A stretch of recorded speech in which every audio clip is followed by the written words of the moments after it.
Xin chào 500 anh em, chào mừng anh em đã quay trở lại với Anime Wiki. Như vậy là Slam Data Ken Season 2 Part 1 đã kết thúc và chúng ta phải đợi đến tháng 7 năm nay để xem phần còn lại.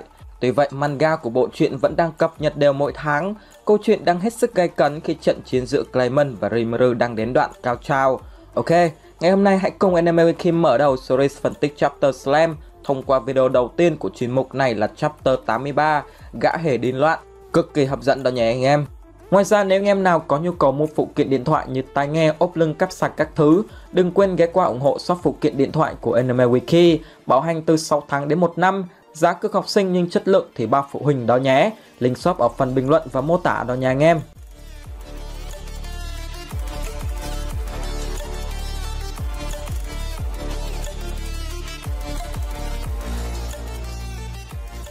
Như chúng ta đã biết, sau khi thức tỉnh thành ma vương, Rimuru đã nhận lời mời đến tham dự Wapujis. Tại đây, Slam của chúng ta đã có cơ hội lần đầu tiên diện kiến với những ma vương khác của thế giới, đặc biệt nhất là Guy và Leon. Tuy vậy, Wapujis lần này thực chất là mưu kế của Clayman nhằm tiêu diệt Rimuru, và từ đó một trận chiến kinh thiên động địa đã diễn ra. Chương 83 mở đầu bằng trận chiến giữa Rimuru và Milim. Lúc này trong căn phòng đang là một cuộc đấu tay 4 gồm Clayman với Saiyan, Beretta với con rối của Clayman, Ranga với Kumara. Tuy nhiên lúc này nó vẫn là cậu đầu thú vì chưa được đặt tên, và cuối cùng là trận solo giữa Rimuru với Milim.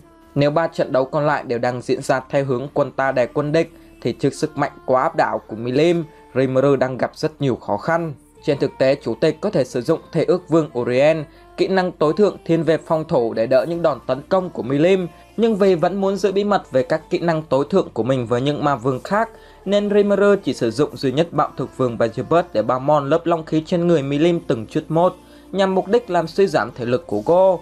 Về cơ bản thì ở thời điểm này của Tensei Slam, việc một cá nhân sở hữu kỹ năng tối thượng đã là cực kỳ hiếm. Ngay cả trong hàng ngũ thập đại ma vương thì cũng chỉ có Guy, Milim, Dino và Leon là sở hữu kỹ năng tối thượng. Thế nhưng bản thân Rimuru lại có tới 4 kỹ năng tối thượng, và che giấu nó là điều rất cần thiết. Hẳn anh em còn nhớ khi mới bước chân vào căn phòng của yến tiệc, Rimuru đã không thể thăm dò thực lực của Guy hay của Darius vì họ đều cố che giấu đi lượng ma tố thực sự của bản thân. Vì vậy chúng ta cũng có thể hiểu, trước những kẻ mạnh, phơi bày ra hết năng lực của mình chính là tự sát. Quay trở lại với chương truyện trong trận đấu với Milim, ngay từ đầu Rimuru đã có một kế hoạch, đó là giải thoát cô ấy khỏi chú pháp chi phối của Clayman. Chính vì thế cậu đã nhờ Raphael phân tích để tìm ra chú pháp đó. Tuy nhiên kết quả nhận được là không tìm thấy bất kỳ chú pháp nào trên người Milim. Rimuru đã tỏ ra cực kỳ bất ngờ. Thực sự tồn tại thứ mà Gutgo của Tensura không thể phân tích ư? Lẽ nào Clayman lợi hại đến mức đó? Tuy nhiên trên thực tế thì ý của Raphael là không có bất kỳ chú pháp nào trên người của Milim, và Milim không hề bị điều khiển. Nhưng anh Slam của chúng ta đã nghĩ theo một hướng khác rằng Raphael không tìm ra được chú pháp. Thậm chí ở Linovo, Rimuru còn bảo thông tuệ vương Raphael là vô dụng. Quá đau đớn kỹ năng này sau đó còn dỗi luôn chủ nhân của mình.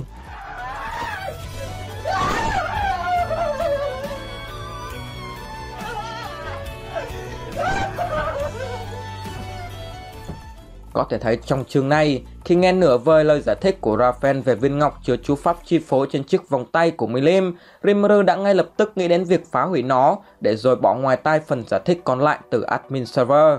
Khá thú vị khi điều đó khiến Raphael cũng chán chả thèm nói và mặc kệ cho Rimuru muốn làm gì thì làm. Tuy nhiên chiến đấu trước một đối thủ như Milim thì việc giữ cho bản thân không bị thương thôi đã là rất khó rồi, chứ đừng nói đến việc tìm ra sơ hở của cô ấy. Còn chưa kể xung quanh cơ thể Milim luôn được bao bọc bởi lớp long khí, vượt qua được nó cũng là một vấn đề. Rimuru đã nghĩ đến việc sử dụng ma pháp bạo phong hệ từ kỹ năng tối thượng bạo phong vương và Rudera để tấn công, nhưng nó là kỹ năng diện rộng, nếu thiết chiến chưa chắc sẽ nhắm trúng và phá hủy được viên ngọc kia. Cách nhanh nhất để kết thúc trận chiến này chính là tiêu diệt Clayman, nhưng Rimuru không thể rời mắt khỏi Milim dù chỉ một khoảnh khắc, thế nên cậu quyết định làm theo đề xuất của Raphael. Đó là sử dụng bạo thực vương và Gilbert để hấp thụ ma tố từ các đòn tấn công của Milim. Với nó, Rimuru sẽ khiến thể lực của Milim tiêu hao từng chút một, và đến một lúc nào đó khi có điệu nhạc vang lên, chủ tịch sẽ tìm ra sơ hở để phá hủy chiếc vòng tay. Dù nghe có vẻ mượt mà như vậy, nhưng bao mòn được thể lực của Milim thì có mà đến Tết cổ truyền luôn anh em ạ. Ngay lúc này bối cảnh câu chuyện chuyển sang trận chiến giữa Clayman và Sion. Cô nàng thư ký ngực to của Rimuru đang chiếm lợi thế và khiến tên ma vương lươn lẹo kia phải vô cùng chật vật. Trên thực tế thì trong Linovo, ở thời điểm đầu của trận chiến, hai người này đã khá ngang bằng vì cả hai đều có tái sinh siêu tốc. có thể xem đây là phiên bản nâng cấp của tự tái sinh. Với nó, người sở Hữu có thể hồi phục thương tổn với tốc độ ban thơ và chỉ bị giết nếu dính phải những đòn tấn công gây đô tử ngay lập tức hoặc các đòn tấn công trực tiếp vào thể tinh thần. Tuy vậy, với ưu thế về thể lực, tốc độ và những kỹ năng khác của mình, càng về sau của trận chiến, Sion càng chiếm được ưu thế. Trước thanh đại đao thái thịt như thái hành của Sion, đám hình nhân nhảy múa của Clement đã hoàn toàn vô dụng. Vốn dĩ Clement đã rất tự tin vào con bài này vì những hình nhân của hắn đều chứa đựng linh hồn của những ma nhân mạnh mẽ và có khả năng phục hồi ngay cả khi bị chém tơi bời. Tuy nhiên, thanh đao của Sion ở một mức độ khác, nó không sở hữu khả năng nuốt chửng linh hồn như Clement nghĩ, mà thực chất là có khả năng tấn công thẳng vào tinh thần thể của đối thủ. Thế nên khả năng hồi phục của đám hình nhân đã hoàn toàn bị vô hiệu hóa. Thanh đao này trước đó đã được Kurobe sửa đổi dựa trên thanh kiếm của Hinata. Dành cho anh em nào thắc mắc thì lúc Hinata ám sát Rimuru sau khi cậu rời khỏi Ingracia, chủ tịch đã tranh thủ cơ hội để mượn luôn thanh kiếm của cô nàng và mang về ngâm cứu. Lúc này trong căn phòng, các ma vương khác vẫn đang chăm chú theo dõi trận chiến, nhưng bất ngờ một tiếng động lớn vang lên. Nó đến từ trận chiến của Rimuru và Milim. Có vẻ như kế hoạch gặm nhấm của chủ tịch vẫn chưa có hiệu quả cho lắm. Nhưng bên này chưa lo xong thì Rimuru bất ngờ nhận được lời cầu cứu của Ranga. Chú sói đang chiến đấu với cậu đầu thú và gặp phải một rắc rối nên đã yêu cầu Rimuru sang xử lý. Sau khi nghe được lời cầu cứu của Ranga, Rimuru rất muốn qua giúp nhưng không thể rời mắt khỏi Milim dù chỉ một khoảnh khắc, vì cô ấy vẫn liên tục tấn công mà không có bất cứ sai lầm nào. Vừa dứt lời thì Milim vô tình bị vấp ngã, và anh em cũng biết sau đấy, tấm chiêu mới chưa từng trải Rimuru đã nhân cơ hội đó để lao vào húc ngay lập tức. Ngay sau đó Raphael đã đưa ra cảnh cáo rằng đây là một cái bẫy, nhưng đã quá muộn rồi. Milim trưng ra một nụ cười cực kỳ thỏa mãn như kiểu bị dụ rồi nhé, để rồi tung ra một cú đấm thẳng vào mặt Rimuru. Đúng lúc này có thứ gì đó xuất hiện và chen ngang giữa hai người, đó chính là Verudora. Sau khi ăn phải cú đấm, Vetaku tỏ ra vô cùng đau đớn, những giọt nước mắt lăn dài trên khóe mi. Cơ mà trong manga thì có vẻ như thanh niên này vẫn còn ngâu loi, chứ trong light novel ở đoạn này otaku chúa đã cuộn tròn dưới sàn nhà rồi la hét inh ỏi cơ. Khá là thắc mắc khi một dạng sống tinh thần như Veru mà cũng biết đau về thể xác đấy anh em ạ. Trên thực tế thì để đến được đây, Verudora đã lội ngược dòng cổng triệu hồi từ kỹ năng tối thượng Bạo Phong Vương Verudora nhằm để đòi tập cuối bộ truyện anh ta đang đọc dở. Trước đó Verudora đã được Rimuru giao cho nhiệm vụ giữ nhà. Tuy vậy sau khi Diablo hoàn thành xong nhiệm vụ của mình ở Farmers, thanh niên otaku này đã gọi Diablo về giữ nhà giúp mình để hắn có thể chạy đến chỗ Rimuru. Cũng vì vậy mà sau khi biết được vụ này, Rimuru đã cắt luôn phần điểm tâm của Verudora để trừng phạt cho cái tội phá hoại công ăn việc làm của người khác. Cụ thể ở đây là việc quấy rối trong lúc Diablo đang làm nhiệm vụ.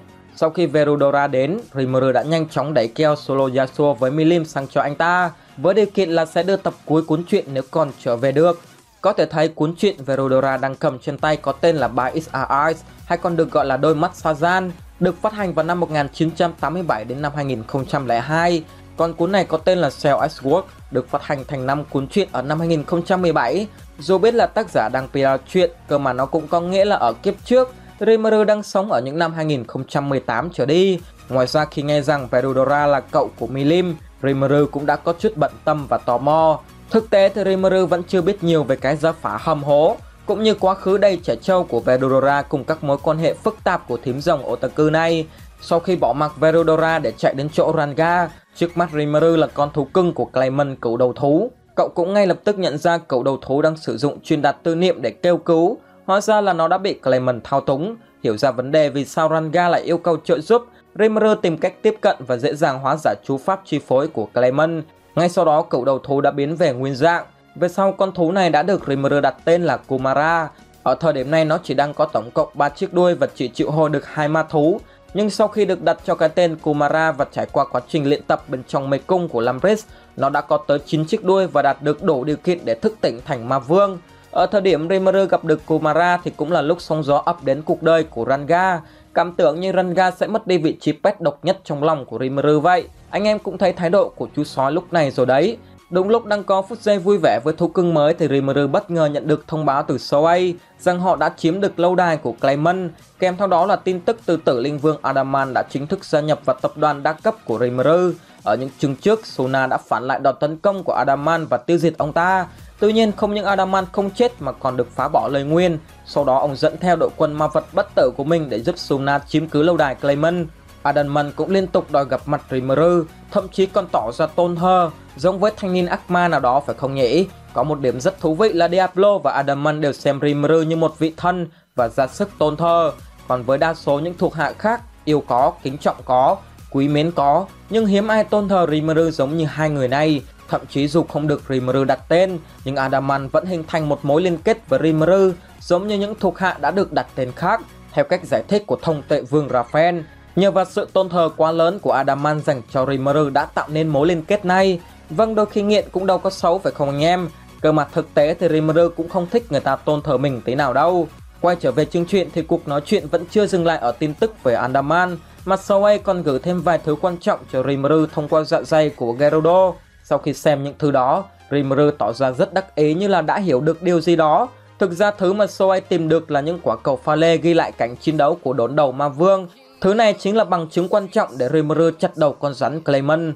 Lúc này câu chuyện đã chuyển hướng về trận chiến của Clayman. Hắn đang cố chi phối Sion nhưng không thành công. Sion hiện đang là một dạng sống bán tinh thần, kèm theo đó là khả năng bảo toàn ký ức và tái tạo cơ thể vật lý kể cả khi nó bị hủy hoại. Thế nên những đòn tấn công tinh thần của Clayman đương nhiên hoàn toàn vô dụng. 5 lần 7 lượt trời đách lại một cô gái, Clayman yêu cầu chi viện từ Viola. Thế nhưng Viola thì đã bị Beretta nhẹ nhàng xiên que từ lâu rồi. Và Beretta cũng mượn luôn thanh kiếm của đối thủ, nói là mang về nghiên cứu. Về điểm này thì Guy nhận xét nhìn tên này y hệt làm Riz. Cơ mà nếu anh em nào đọc light novel thì ở khúc này, Beretta thậm chí còn dở hơi hơn cơ.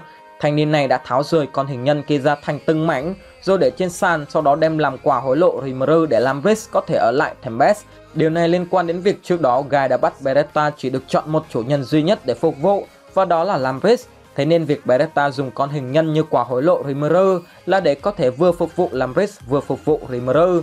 Đối với ác ma tộc, chữ tín là cực kỳ quan trọng, bởi chúng luôn tuân thủ theo những giao kèo hay lời hứa đã đặt ra. Có điều ác ma tộc rất giỏi trong việc luồn lách, chúng sẽ khai thác tối đa kẽ hở trong hợp đồng để trục lợi, và đây chính là minh chứng rõ ràng cho điều đó. Cũng vì thế mà lập giao kèo với ác ma luôn luôn có rủi ro là vậy. Về phần trận chiến, mất đi tất cả quân bài chiến đấu và như bị dồn vào đường cung, Clayman buộc phải tung ra một trong những con bài cuối cùng của mình, đó là hình dạng chiến đấu thật sự của hắn, gã hề điên loạn.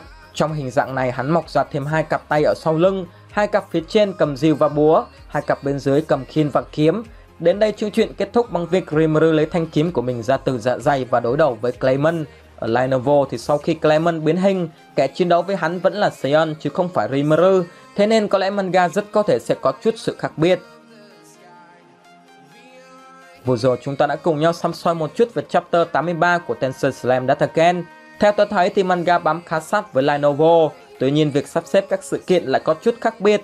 Tuy vậy, để hiểu sâu hơn về tâm lý nhân vật cũng như nhiều khía cạnh khác từ bộ truyện này, anh em nên tìm đọc thêm light novel nhé. Còn bây giờ xin cảm ơn anh em đã lắng nghe. Xin chào và hẹn gặp lại anh em trong những video sau của Anime Wiki.